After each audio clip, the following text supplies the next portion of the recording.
불타오르는 열정의 벽돌책을 구매했는데 막상 구매하고 나서는 읽지 않고 방치해둔 적 있나요? 머릿속에는 이 책을 다 읽은 멋진 모습이 그려지는데 막상 현실은 앞부분만 잠깐 읽고 말아서 몇 년이 지나도 새 책 그대로입니다. 이번에는 진짜 읽고 만다 하고 결심해도 며칠 뒤면 다시 책장에 고이 꽂혀있는 벽돌책을 발견하게 됩니다. 그러다 보면 저거 꼭 읽어야 되는데 하는 부채감, 그래 내 수준엔 너무 어려운 책이야 하는 체념, 이 두 가지를 번갈아 경험하게 되죠. 결국 새해가 돌아와도 똑같은 목표, 비슷한 다짐만 주고받으면서 잠깐 불타올랐던 의욕이 식고 나면 나는 책이랑 맞지 않나봐 하고 책태기에 빠지기도 합니다. 여기서 궁금한 점이 하나 생겨요. 이 벽돌책들 쉽게 읽을 수 있는 방법은 진짜 없는 걸까요? 사실 인터넷이나 유튜브에 보면 완독할 필요 없다, 메모하면서 읽어라 이런 피상적인 팁들이 정말 많습니다. 완독하고 싶은데 완독하지 말라고 하면 뭐 도움이 되나요? 진짜 핵심은 이 벽돌책을 읽기 어려운 근본적인 원인을 파악하는 것이죠. 그리고 그 근본적인 원인은 완벽함입니다. 맞습니다. 우리 대부분은 책을 완벽하게 읽는 훈련을 무려 12년간 받았습니다. 바로 교과서를 통해서요. 시험에 나올 수 있으니까 구석구석 주석에 있는 내용까지 다 찾아서 읽습니다. 심지어 까먹으니까 몇 번이고 반복해서 읽었어요. 오늘 말씀드리고 싶은 건 이렇게 완벽하게 책을 읽는 습관이 잘못되었다는 게 아니에요.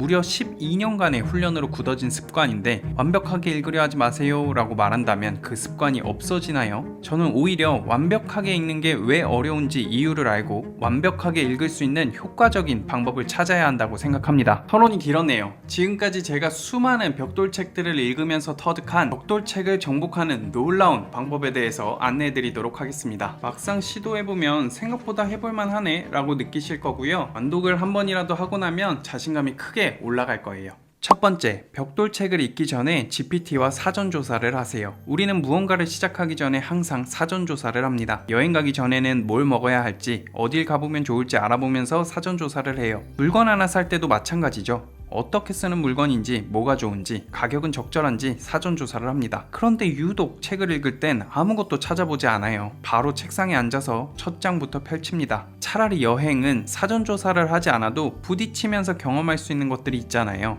그래서 괜찮아요. 그런데 책을 읽다가 길을 잃잖아요. 책은 처음으로 다시 돌아가서 길을 찾아야 해요. 오히려 책을 읽을 때 사전조사를 꼭 하셔야 된다는 겁니다. GPT를 활용하면 이런 벽돌책도 손쉽게 사전조사할 수 있습니다. 제가 지금 읽고 있는 내면소통이라는 벽돌책을 예시로 설명드려 볼게요. 먼저 GPT에서 독서메이트 AI를 활성화하고 김주환의 내면소통을 읽으려고 해 라는 프롬프트를 입력해 볼게요. 감정을 통제하는 게 아니라 감정과 소통해야 한다고 말하는 책이라는 힌트를 줍니다. 이론만 설명하고 끝나는 게 아니라 영상을 통해 어떻게 훈련하는 건지 설명하는 책인 것 같네요. 여기서 끝내면 안 되고 배경 지식을 높이기 위해서 추가로 질문해야 해요. 저는 뇌과학에 대한 지식이 부족하니까 관련해서 질문을 좀 더 해봤어요. 나는 뇌과학에 대한 지식이 부족해. 어떤 내용을 미리 알아두면 책 읽는데 도움이 될까? 라고 질문해 보았습니다. 그러니까 화면에 보이는 것처럼 책에서 핵심적으로 다루는 뇌과학 지식을 간단하게 소개해 줍니다. 전전두엽, 뇌의 자동 반응, 호흡, 자세, 감각 훈련 이런 용어를 간단히 소개해 줍니다. 이 용어를 알고 책을 읽으면 아예 모르고 첫 장을 펼칠 때보다 훨씬 도움이 되겠죠. 이렇게 GPT한테 물어보는 거 너무 간단하잖아요. GPT와 대화하다 보면 어느새 이 두꺼운 책을 시작할 용기가 생깁니다. 두 번째, 내 독서 페이스에 맞춰서 계획을 짜세요. 벽돌책을 읽는 건 마라톤과 비슷합니다. 나의 페이스에 맞춰서 무리하지 않고 완주하는 게 중요하죠. 앞서 예시로 설명했던 내면소통은 700페이지 분량이에요. 이런 일반적인 책보다 한 3배 정도 두껍습니다. 저는 이런 일반적인 책은 일주일에 한 권 정도 읽고, 그러면 이 벽돌책은 책의 한 3배 정도 되니까 3주에 걸쳐 읽는 걸로 계획을 잡아보았습니다. 북덕살롱 독서노트에서 벽돌책 전용 템플릿으로 선택했고요.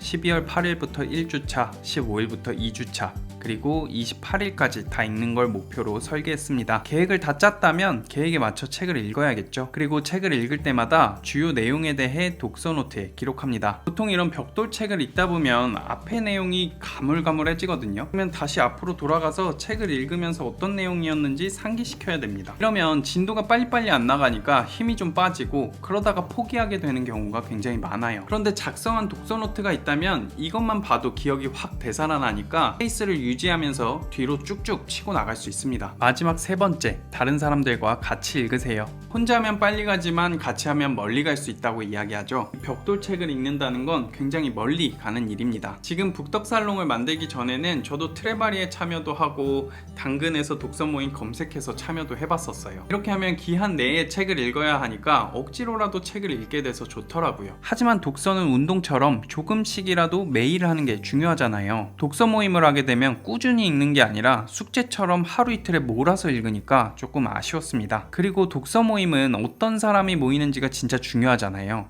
너무 만족스러운 모임도 있었는데 너무 시간이 아깝다고 느낀 모임도 많았어요. 그래서 꾸준히 책을 읽게 되는 모임, 독서 습관을 만들고 싶은 사람들이 모인 공간, 책 읽는 것 자체에 집중하는 북덕살롱을 만들었습니다. 12월부터 시작했는데 다들 너무 재밌게 참여해주고 계셔서 만족도가 엄청 높아요. 독서를 해야지 생각만 했는데 이 챌린지 덕분에 독서를 제대로 하게 됐다는 이야기도 많고요. 이런 자리 마련해 주셔서 감사하다는 내용을 볼 때마다 참 만들기 잘했다라는 생각을 하고 있습니다. 북덕살롱 챌린지가 궁금하신 분들은 아래 고정 댓글을 확인해 주세요. 꼭 북덕살롱에 참여하라는 이야기는 아니에요. 저는 이 책들 북덕살롱 없을 때 다 읽었던 거예요. 위에 말씀드렸던 세 가지만 적절하게 활용해 보세요. 그동안 읽고 싶었던 이런 벽돌책들 누구나 충분히 완독할 수 있습니다. 그리고 앞서 소개했던 독서메이트 AI는 무료니까 독서하기 전에 꼭 활용해 주세요. 다음 영상에서는 이 독서메이트 AI에게 어떤 질문을 해야 좋은지 자세하게 설명해 드리도록 하겠습니다. 북덕살롱 챌린지에 참여하시는 분들은 저의 노하우가 가득 담긴 40페이지 분량의 전자책을 드리고 있는데요. 유튜브로는 여기서 핵심적인 내용만 쏙쏙 뽑아서 여러분들께 소개해 드리도록 하겠습니다. 좋아요와 구독 누르고 기다려 주시면 영상 빠르게 준비해서 다시 찾아오도록 하겠습니다.